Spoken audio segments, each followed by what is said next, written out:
Selamat malam dan selamat bertemu kembali dalam Renungan Malam God's Amazing Grace atau Kasih Karunia Allah yang mengagumkan oleh Ellen G. White tanggal 22 Juni 2026. Mari kita berdoa.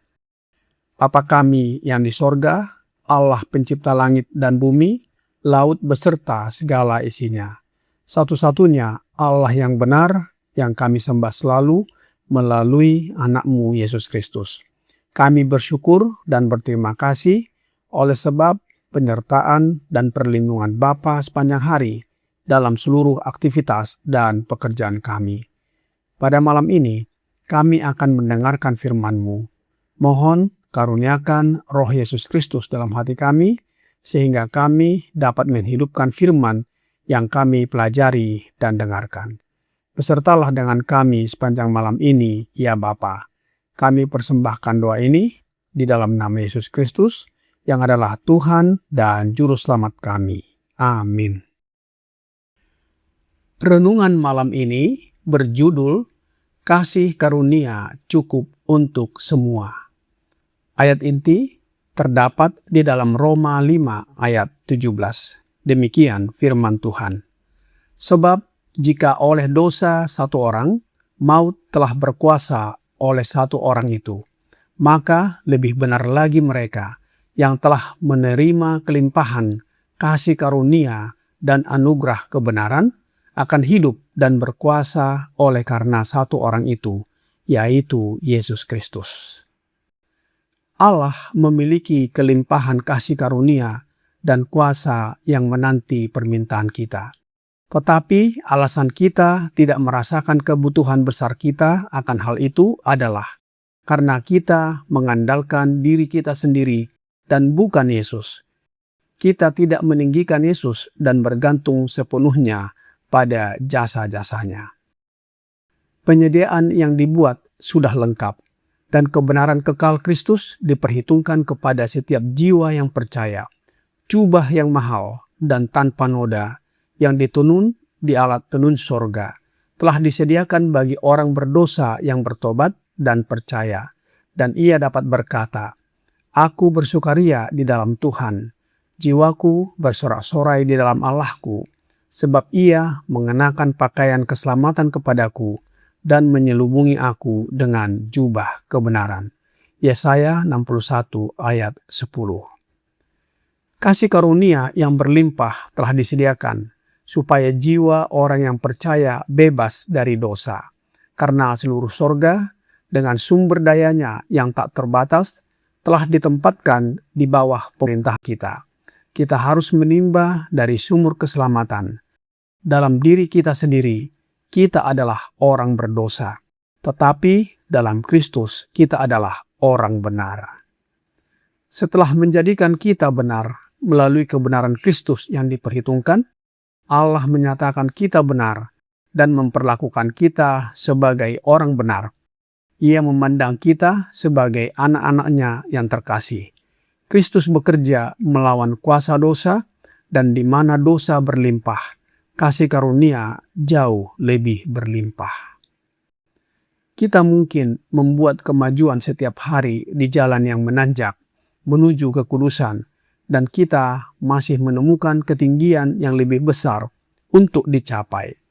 Tetapi setiap peregangan otot rohani, setiap beban hati dan pikiran menyingkapkan kelimpahan persediaan kasih karunia yang sangat penting bagi kita saat kita maju.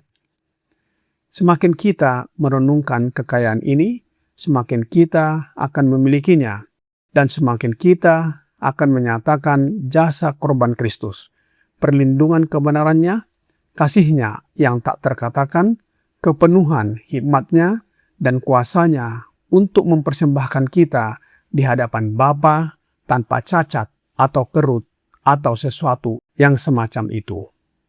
Kita hidup di hari persiapan. Kita harus memperoleh persediaan penuh kasih karunia dari gudang ilahi. Tuhan telah menyediakan segala kebutuhan kita setiap hari. Demikian bacaan renungan malam kita pada malam ini. Terima kasih, Tuhan Yesus memberkati.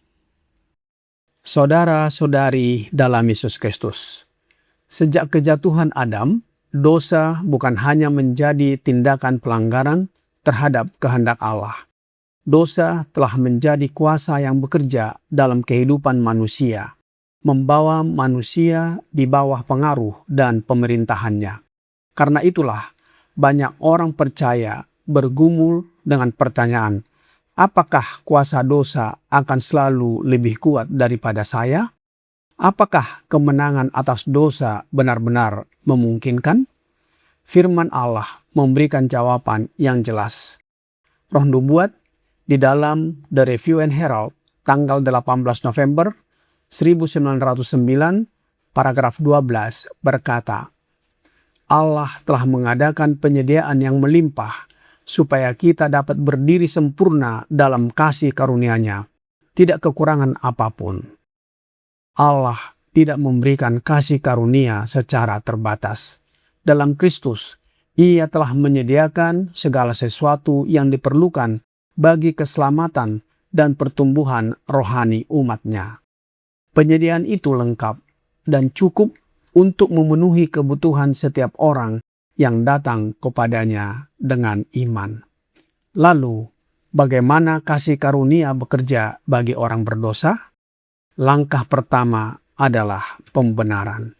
Roh Nubuat di dalam Faith and Works, halaman 103, paragraf 1 berkata, ketika orang berdosa yang bertobat, yang menyesal di hadapan Allah, menyadari penebusan Kristus baginya, dan menerima penebusan ini sebagai satu-satunya harapannya dalam hidup ini dan kehidupan yang akan datang, dosa-dosanya diampuni.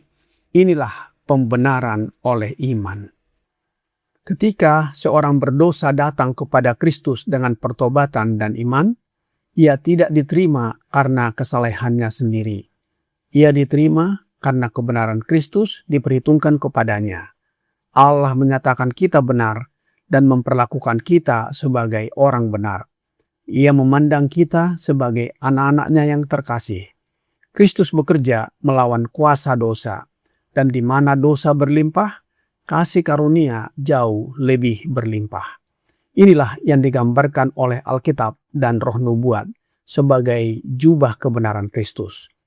Nabi Yesaya menuliskan di dalam Yesaya 61 ayat 10 berkata, Aku bersukaria di dalam Tuhan, jiwaku bersorak-sorai di dalam Allahku, sebab Ia mengenakan pakaian keselamatan kepadaku dan menyelubungi aku dengan jubah kebenaran, seperti pengantin laki-laki yang mengenakan perhiasan kepala dan seperti pengantin perempuan yang memakai perhiasannya. Kebenaran ini memberikan penghiburan kepada kita.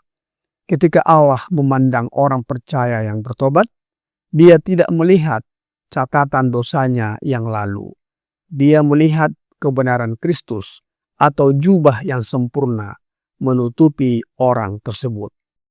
Roh Nubuat di dalam Christ Object Lessons, halaman 311, paragraf 4 berkata, jubah ini yang ditenun pada alat tenun surga tidak memiliki satu benang dari rancangan manusia. Tidak ada satu jasa manusia di dalam keselamatan. Semua berasal dari Kristus, dan Kristus juga memberikan tabiatnya. Selanjutnya, masih dalam paragraf yang sama, Roh Nubuat berkata, Kristus dalam kemanusiaannya menciptakan karakter yang sempurna, dan karakter ini Dia tawarkan untuk diberikan kepada kita. Segala kesalehan kami seperti kain kotor. Yesaya 64 ayat 4. Inilah kuasa kasih karunia yang sesungguhnya. Kasih karunia adalah Roh Kudus, Roh Yesus Kristus, yang adalah kuasa ilahi yang bekerja untuk mengubah hati, pikiran, motif, dan karakter kita agar semakin serupa dengan Kristus. Inilah proses pengudusan. Inilah pekerjaan seumur hidup Roh Kudus, Roh Yesus Kristus dalam hidup kita. Roh Nubuat di dalam manuskrip Releases, volume 14, halaman 84, paragraf 3 berkata, Roh Kudus adalah Roh Kristus, dikirim kepada semua manusia untuk membawa mereka kecukupan, bahwa melalui kasih karunia-Nya kita boleh sempurna di dalam Dia. Saudara-saudari dalam Yesus Kristus, tetapi jawab Tuhan kepadaku, cukuplah kasih karunia-Ku bagimu, sebab justru dalam kelemahanlah kuasa-Ku menjadi sempurna. Sebab itu, terlebih suka aku bermegah atas kelemahanku, supaya kuasa Kristus turun menaungi aku. 2 Korintus 12 ayat 9. Marilah kita menyerahkan sepenuhnya hidup kita kepada pimpinan kasih karunia Kristus yang adalah Roh Kristus sampai hari ketika kita berdiri di hadapannya. Kiranya pekabaran malam ini membawa pembaharuan dan sukacita bagi kita. Tuhan Yesus memberkati. Mari kita berdoa. Bapa kami yang di sorga, terima kasih atas firman-Mu yang menguatkan bahwa kasih karunia Allah Bapa, yaitu Yesus Kristus, oleh kehadiran Roh-Nya dalam hati kami, cukup untuk membenarkan dan menguduskan kami. Oleh sebab itu ya Bapa, curahkanlah Roh Anak-Mu Yesus Kristus dalam hati kami, agar hidup dan karakter kami dikuduskan, semakin serupa dengan hidup dan karakter Yesus. Dan bila mana Yesus datang kembali, kami siap menyambutnya dan diangkat masuk ke dalam kerajaan sorga. Kami serahkan hidup kami ke dalam tangan-Mu sepanjang malam ini, ya Bapa. Mohon ampuni kami atas segala dosa dan pelanggaran yang kami lakukan. Kami persembahkan doa ini di dalam nama Yesus Kristus, yang adalah Tuhan dan Juru Selamat kami. Amin.